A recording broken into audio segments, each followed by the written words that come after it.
یقیناً تمہارا رب ایک ہے، تم سب کے سب آدم کی اولاد ہو اور آدم کو مٹی سے بنایا گیا تھا۔ اللہ نے جو ہمیں مال دیا ہے اس کو اللہ کی امانت سمجھنا کہ دنیا میں جو مظالم ہو رہے ہیں ہم ظالم کا ہاتھ پکڑیں، اللہ نے جن چیزوں کو حرام کیا ہے ان کو دنیا سے مٹانے کی کوشش کرنا، یہ بھی اسلام کی گواہی دینے کا ایک طریقہ ہے۔ پوری کی پوری زندگی کو اللہ تعالیٰ کی راہ میں لگا دینا، یہ ہے اسلام۔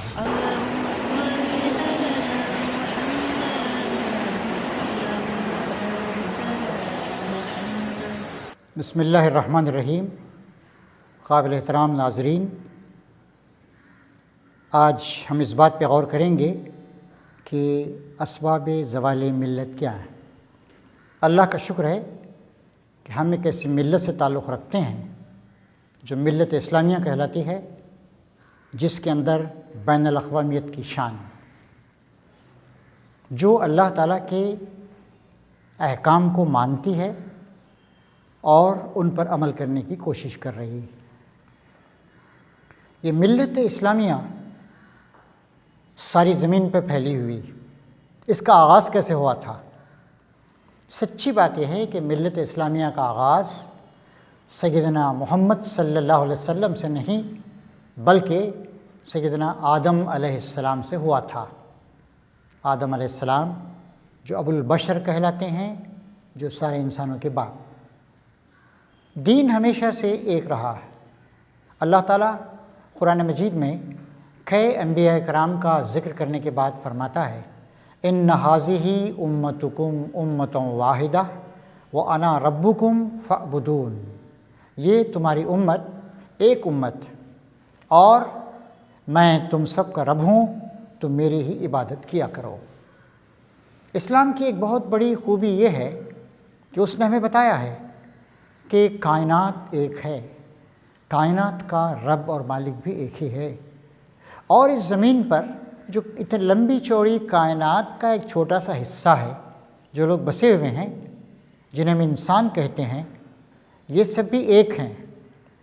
چنانچہ نبی کریم صلی اللہ علیہ وسلم نے ایک بار ارشاد فرمایا کہ ان ربکم واحد و اباکم واحد کلکم من آدم و آدم من تراب۔ یقیناً تمہارا رب ایک ہے، تمہارا باپ آدم وہ بھی ایک ہی ہے، تم سب کے سب آدم کی اولاد ہو اور آدم کو مٹی سے بنایا گیا تھا۔ تو اس طریقے سے اسلام کا آغاز محمد صلی اللہ علیہ وسلم سے نہیں، سیدنا آدم علیہ السلام سے ہوا۔ بے شمار انبیاء کرام اسلام کا پیغام لے کر اس کی تجدید، رینوویشن کرنے کے لیے، رینیو کرنے کے لیے تشریف لاتے رہے۔ چنانچہ ہم جانتے ہیں کہ شیش علیہ السلام تشریف لائے، ادریس علیہ السلام تشریف لائے، نوح علیہ السلام تشریف لائے، جنہیں آدم ثانی کہتے ہیں، کیونکہ نوح علیہ السلام کے زمانے میں ساری انسانیت ایک جگہ تھی، اور ایک طوفان آیا، جو نافرمان لوگ تھے وہ ختم کر دیے گئے، صرف فرمانبردار ہی باقی رکھے گئے۔ چنانچہ وہ آدم ثانی تھے، دوسرے آدم تھے، وہی لوگ بچے جو جہاز میں، کشتی میں ان کے ساتھ سوار تھے، باقی تمام لوگوں کو ختم کر دیا گیا۔ اس کے بعد ابراہیم علیہ السلام کا ذکر ہمارے سامنے آتا ہے کہ آج سے تقریباً 4100 سال پہلے عراق کی جو ایک بہت ہی برائٹ سویلائزیشن تھی، وہاں پر ابراہیم علیہ السلام تشریف لائے، وہی توحید کی دعوت پیش کی۔ پھر ان کے بعد ان کے ایک صاحبزادے اسماعیل علیہ السلام، انہوں نے توحید کی دعوت کو زندہ رکھا۔ دوسرے صاحبزادے اسحاق علیہ السلام، انہوں نے فلسطین کے علاقے میں اس دعوت کو آگے بڑھایا۔ ان کے صاحبزادے یعقوب علیہ السلام، ان کے صاحبزادے یوسف علیہ السلام، ان کے بعد داؤد علیہ السلام اور سلیمان علیہ السلام، جن کا زمانہ آج سے تقریباً 3000 سال پہلے تھا۔ اس کے بعد موسیٰ علیہ السلام، معاف کیجیے گا، 3200 سال پہلے تشریف لائے، اور داؤد علیہ السلام اور سلیمان علیہ السلام 3000 سال پہلے تشریف لائے۔ پھر عیسیٰ علیہ السلام، انہوں نے بھی توحیدی کا پیغام پیش کیا آج سے 2000 سال پہلے۔ یہ دوسری بات ہے کہ ان کے دنیا سے تشریف لے جانے کے بعد ان کے پیروں نے ان کی بڑی عزت کی، غلو کیا ان کی عقیدت میں، غلو عقیدت، exaggerating his position, his status, اور پہلے کہا کہ وہ خدا کے بیٹے جیسے ہیں، پھر کہا کہ خدا کے بیٹے ہی ہیں، پھر کہا کہ وہ 3 خداؤں میں سے ایک خدا ہے۔ اسی پیغام کو رینیو کرنے کے لیے، اس کی تجدید کرنے کے لیے سب سے آخر میں آج سے 1400 سال پہلے سیدنا محمد صلی اللہ علیہ وسلم تشریف لائے۔ 570 عیسوی میں آپ مکے میں پیدا ہوئے۔ 610 عیسوی میں جب آپ 40 سال کے تھے، آپ کے سر پر نبوت کا تاج رکھا گیا۔ نبوت کے منصب جلیلہ سے آپ کو سرفراز فرمایا گیا۔ 13 سال تک آپ نے مکے میں اللہ کے دین کی دعوت دی، اور اگلے 10 سال آپ نے مدینہ منورہ میں اسلامی سوسائٹی کو قائم کرنے، اسلامی حکومت کی بنیادوں کو مضبوط کرنے اور صحابہ کرام کی جماعت کو تیار کرنے میں لگائے، جو آپ کے بعد آپ کے کام کو برقرار رکھ سکے۔ یہ ہے امت مسلمہ۔ اس امت مسلمہ کا مقصد کیا ہے؟ آئیے ہم قرآن شریف کے صفحات کھول کے دیکھیں۔ قرآن مجید صاف صاف کہتا ہے، وَكَذَلِكَ جَعَلْنَاكُمْ أُمَّةً وَسَطًا لِتَكُونُوا شُهَدَاءَ عَلَى النَّاسِ وَيَكُونَ الرَّسُولُ عَلَيْكُمْ شَهِيدًا۔ اور اس طرح اے مسلمانوں، ہم نے تم کو ایک بہترین امت بنایا ہے تاکہ تم لوگوں پر اسلام کی سچائی کی گواہی دو اور رسول تم پر گواہ ہو۔ جہاں تک نبی کریم صلی اللہ علیہ وسلم کا تعلق ہے، انہوں نے دن کا آرام اور رات کا سکون سب کچھ قربان کر کے 23 سال کے مختصر عرصے میں آپ نے دنیا بھر میں نہ صرف یہ کہ اسلام کے پیغام کو عام کیا، بلکہ اسلام کو قائم کر دیا جزیرہ نماء عرب کے ایک بڑے حصے میں۔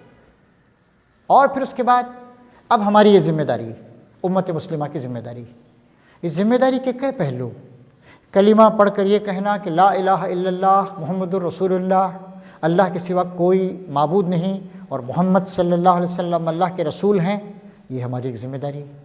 5 وقت اللہ تعالیٰ کی پکار پہ جب وہ بلند ہو کہ حی علی الصلاۃ حی علی الفلاح، آؤ نماز کی طرف، آؤ فلاح و بہبود کی طرف، تو دوڑ کر جانا، اور وَارْكَعُوا مَعَ الرَّاكِعِينَ، رکوع کرنے والوں کے ساتھ تم بھی رکوع کرو، اس کا نمونہ پیش کرنا، نماز کو ادا کرنا خشوع و خضوع کے ساتھ، اس کی شرائط کو پورا کرتے ہوئے، اس کے آداب کا خیال رکھتے ہوئے اور اپنے آپ کو اللہ کے سپرد کرتے ہوئے، یہ بھی اسلام کی گواہی کی ایک شکل ہے۔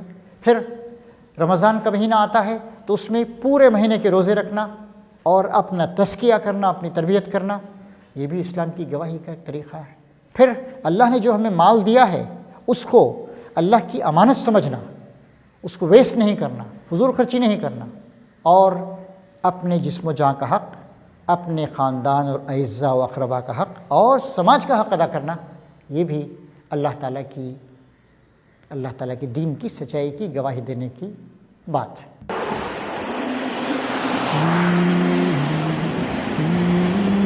اللهم صل على محمد اللهم بارك على محمد اللهم صل على محمد اللهم بارك على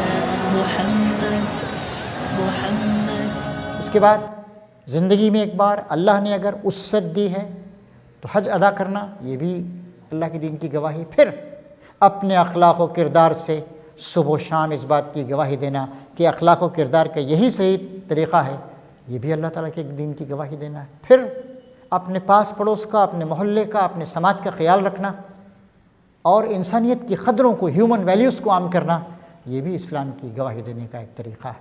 پھر اس کا ایک پہلو یہ بھی ہے کہ دنیا میں جو مظالم ہو رہے ہیں، ہم ظالم کا ہاتھ پکڑیں، ظالم کے ساتھ کشمکش کریں، مظلوم کی داد رسی کریں، اس کی فریاد کو سنیں، یہ بھی اسلام کی گواہی دینے کا ایک طریقہ ہے۔